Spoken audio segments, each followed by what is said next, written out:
říká mu Manky a už je připravený konkrétně. Co to myslíte, ty trenér? Barspinou Hedru! To je hodně agresivní.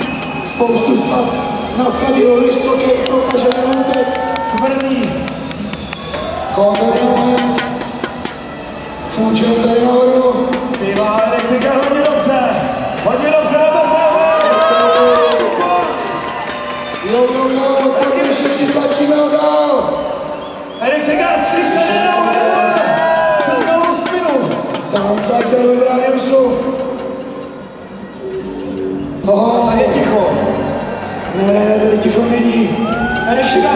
Barspin tu půjčem. Přišel je trudal na nový spině. To je triku, downside mid. Co překážka to trik? Co trika? Půjčem tady. OK, to stačí, první jízda, to stačí, tady to byla škoda. Nikola Rogatkin! Začíná trik. Tohle není Real, tohle je PlayStation! Superman Martin. Vysoké flace. Oh my god. To je PlayStation mašina, triky! Mít via Monster Energy. Je tam. Erik Figar, ladies and gentlemen. Já to zkoumali filmu, ale... Barspin to barspin. Condor dolů.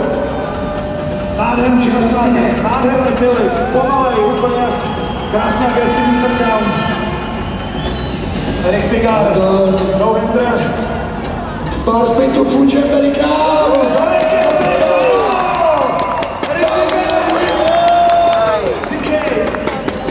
Dekáda.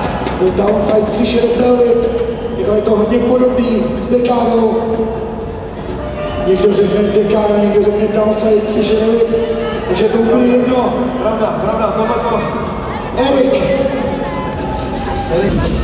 Tak jo. Slyšel jsi to, Erik? Já prostě jsem si pořádně neviděl jsem Taylor, slyšel něco takového. No, myslím, že říkal Superman, Seed Grab, to Telvit. Jo, no, dobře, tak jo. Teď je to jasný.